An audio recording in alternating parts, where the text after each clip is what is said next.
आज के इस बेहद दिलचस्प विश्लेषण में आप सभी का स्वागत है।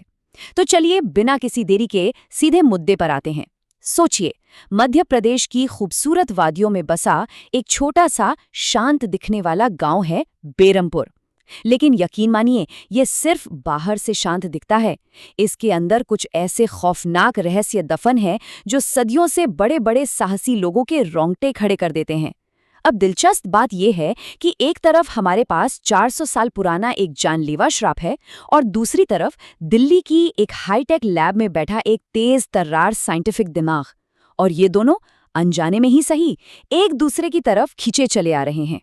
ये सिर्फ दो अलग अलग विचारों का टकराव नहीं है, बल्कि दो युगों की टक्कर है। तो चलिए इस रहस्य के हर एक पन्ने को पलटते हैं और समझते हैं कि आखिर बेरमपुर के उस अभिशप्त जंगल और दिल्ली की उस चमकती लैब के बीच क्या खौफनाक संबंध है। अब जरा इस बात पर गौर कीजिए, क्या होता है जब आधुनिक विज्ञान जो हर चीज का लॉजिक और सबूत खोजता है, वो एक ऐसे 400 साल पुराने श्राप से जा टकराए जो असल में जानलेवा है। बेरमपुर कोई आम गांव नहीं है दोस्तों। यहाँ आकर विज्ञान के सारे नियम धरे के धरे रह जाते हैं और खौफनाक किंवदंतियां हकीकत बन जाती हैं।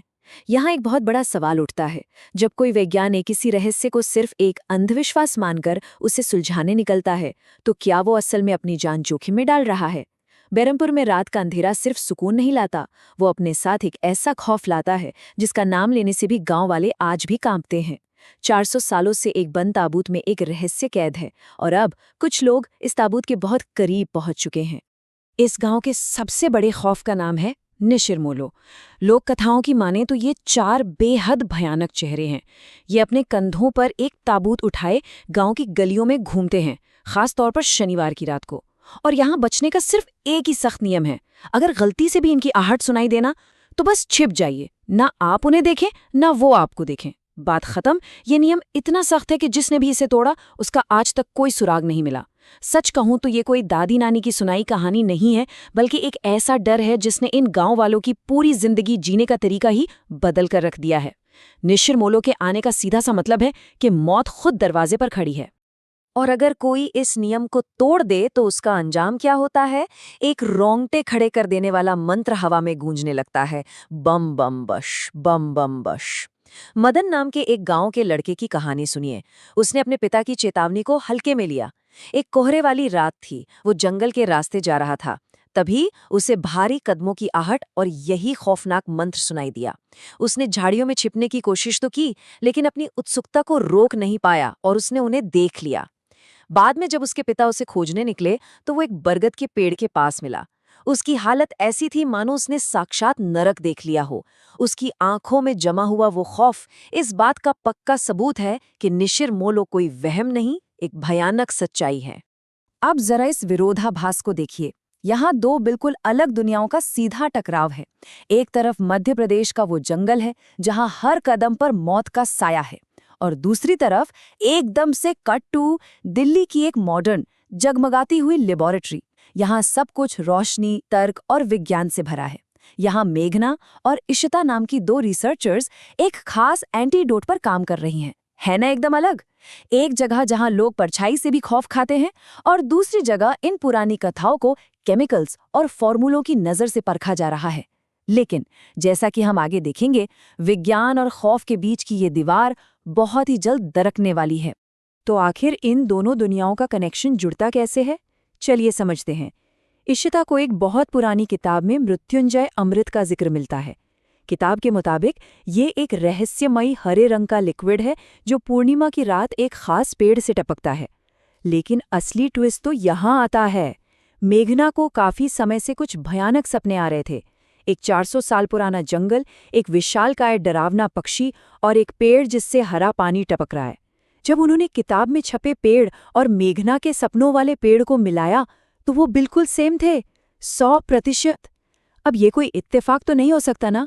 विज्ञान की खोज अचानक से एक बेहद भयानक रहस्य में बदल जाती है और बस इसी हरे लिक्विड की तलाश में ये दोनों लड़कियां उस खौफनाक गांव बेरमपुर जाने का फैसला कर लेती हैं।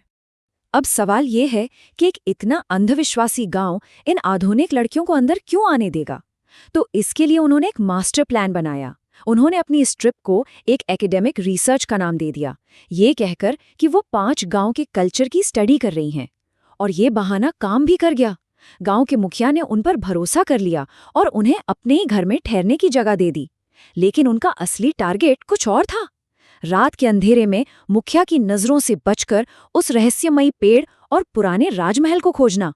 सुनने में ये प्लान जितना आसान लगता है ना, हकीकत में उतना ही खतरनाक है, क्योंकि उन्हें बिल्कुल भी अंदाजा नहीं था कि वो किस अंधेरे में कदम रखने जा रही हैं। और इस खतरे का पहला इशारा उन्हें गांव के दरवाजे पर ही मिल गया। जैसे ही उन दोनों ने बेरमपुर के मुख्य द्वार पर कदम रखा, कुछ बहुत ही अजीब हुआ। जो मौसम कुछ पलों पहले तक एकदम साफ और गर्म था, सूरज अचानक बादलों के पीछे छिप गया और एक तेज भयानक आंधी चलने लगी। गांव वाले खुद इस अप्राकृतिक तूफान को देखकर हैरान रह गए। ये कोई नॉर्मल मौसम का बदलना नहीं था। ऐसा लग रहा था मानो गांव की हवा, वहां की मिट्टी खुद उनकी मौजूदगी पर रिएक्ट कर रही हो, जैसे वो प्राचीन जमीन उन्हें चेतावनी दे रही हो कि जो राज 400 सालों से दफन है उसे मत छुओ। सिर्फ प्रकृति ही नहीं, गांव में कुछ और भी बहुत अजीब होने लगा। गांव के पुजारी, जो पीढ़ियों से उस जगह के आध्यात्मिक संतुलन को समझते हैं, उन्हें तुरंत खतरे का एहसास हो गया। सोचिए, जिस वक्त मुखिया मेघना और इशिता को सम्मान के साथ अपने घर के अंदर ला रहे थे, ठीक उसी पल उनके घर के मंदिर का दिया रहस्यमयी तरीके से बुझ जाता है। और बात सिर्फ मुखिया के घर की नहीं है। गांव के मुख्य मंदिर में जहां पुजारी आरती कर रहे थे, उनके सामने रखा दिया भी अचानक से बुझ गया। पुजारी के मुंह से अचानक निकल पड़ा, "ये संकेत ठीक नहीं है, हे प्रभु रक्षा करना।" ये एक साफ चेतावनी थी कि गांव में कोई बहुत ही अशुभ साया प्रवेश कर चुका है। अब जरा इस पूरे टाइमलाइन पर गौर करते हैं। ये कहानी कोई सीधी लाइन में नहीं चल रही है।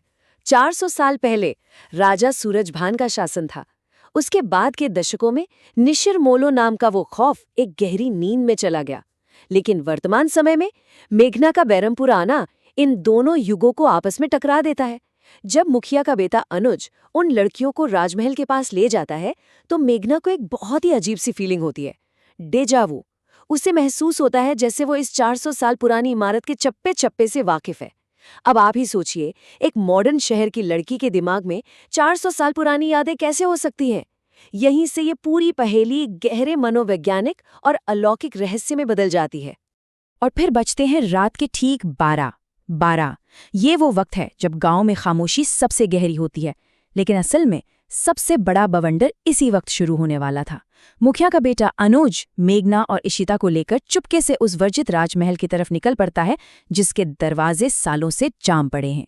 ये आधी रात का वक्त ना इस पूरे घटनाक्रम का एक बहुत ही अहम मोड़ है, क्योंकि ठीक इसी पल गांव के अलग अलग कोनों में कुछ ऐसा होने वाला था जो बेरमपुर के इतिहास को हमेशा के लिए बदल कर रख देगा। रात के 12 बजते ही मानो किसी ने उस अदृश्य ताले को खोल दिया हो, जिसने 400 साल से इस खौफ को रोक कर रखा था। अब देखिए कि एक ही पल में गांव के अलग अलग हिस्सों में क्या हो रहा है। आधी रात बजते ही 3 चीजें एक साथ घटती हैं। राजमहल के अंदर मेघना और इशिता को भारी जूतों की आवाजें सुनाई देती हैं। ठीक उसी समय गांव के बीचों बीच पुजारी और मुखिया उस भयानक मंत्र की गूंज सुनकर खौफ में बिस्तर से उठ जाते हैं। दशकों से सोए हुए निशिर मोलो अचानक जाग चुके हैं, और सबसे भयानक स्थिति तो जंगल की सीमा पर है, जहां संपत और कप्ता नाम के 2 जुआरी सीधे निशिर मोलो की लाल चमकती आंखों का सामना कर रहे हैं। पूरा गांव एक ही झटके में एक भयानक अराजकता का शिकार हो जाता है। राजमहल के अंदर का तनाव तो एकदम चरम पर है। अनुज, मेघना और इशिता उस अंधेरे गलियारे में खड़े हैं। वहां कोई इंसान नहीं है, लेकिन भारी जूतों से चलने की आवाजें बिल्कुल स्पष्ट रूप से उनके कानों में गूंज रही हैं। और फिर अचानक एक तेज आवाज के साथ महल का वो भारी दरवाजा झटके से खुलता है, जो दशकों से जाम पड़ा था। कोई उस दरवाजे से बाहर निकल रहा है। कौन है वो? क्या वो 400 साल पुराना कोई रक्षक है, या फिर कोई ऐसी शैतानी ताकत जिसे मेघना की मौजूदगी ने जगा दिया है? महल के अंदर की ये हलचल साफ कर देती है कि मेघना यहाँ सिर्फ एक दर्शक नहीं है, वो इस पूरे रहस्य का एक बहुत बड़ा हिस्सा है। और ठीक उसी पल दृश्य तेजी से जंगल की तरफ बदलता है। संपत और कप्ता तेज आंधी के बीच डर के मारे पत्थर बन चुके हैं। उनके ठीक सामने निशिर मोलो खड़े हैं। वो 4 खौफनाक आकृतियां अपनी लाल चमकती आंखों से उन्हें घूर रही हैं। लेकिन सबसे डरावना पल तो तब आता है जब निशिर मोलों के कंधों पर रखा वो रहस्यमयी ताबूत धीरे धीरे खुलने लगता है। जिस ताबूत के खुलने का मतलब ही सर्वनाश था, वो अब उन दोनों बेबस जुआरियों के सामने पूरी तरह से खुल चुका है। उसके अंदर से जो खौफ बाहर आ रहा था वो कल्पना से परे था। मौत अब कोई कहानी नहीं बल्कि साक्षात उनके सामने खड़ी थी। ताबूत के पूरा खुलते ही जंगल से एक ऐसी दिल दहला देने वाली चीख उठती है जो पूरे बेरमपुर गांव का सन्नाटा चीर कर रख देती है। संपत और कप्ता की वो भयानक चीख इतनी तेज और दर्दनाक थी कि अपने अपने घरों में दुब के हर एक इंसान की रूह कांप जाती है। ये चीख सिर्फ एक आवाज नहीं थी, ये एक चेतावनी थी कि दशकों की शांति अब पूरी तरह से खत्म हो चुकी है। निशीर मोलो लौट आए हैं और उन्होंने अपना पहला शिकार कर लिया है। ये वो क्षण है जहां विज्ञान, लॉजिक और सारी आधुनिक सोच इस 400 साल पुराने खौफ के सामने पूरी तरह से घुटने टेक देती है। पूरा गांव इस रोंगटे खड़े कर देने वाले सस्पेंस में डूब जाता है। तो अब हमारे सामने ये सबसे बड़ा और सबसे ज्वलंत सवाल खड़ा होता है। मेघना, जो दिल्ली से केवल एक रासायनिक तरल पदार्थ की खोज में आई थी, आखिर उसका इस 400 साल पुराने राजमहल और इस जानलेवा ताबूत से क्या नाता है? और उस रात जंगल में संपत और कप्ता के सामने उस ताबूत के अंदर से असल में क्या निकला था?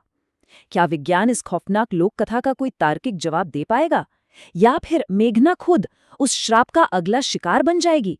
सच कहूं तो ये पहेली जितनी सुलझती हुई दिख रही थी, उतनी ही ज्यादा उलझती जा रही है। इन सवालों के पीछे का पूरा सच क्या हो सकता है, इस पर जरूर विचार कीजिएगा। आज की इस दिलचस्प चर्चा में हमारे साथ जुड़ने के लिए आपका बहुत बहुत धन्यवाद।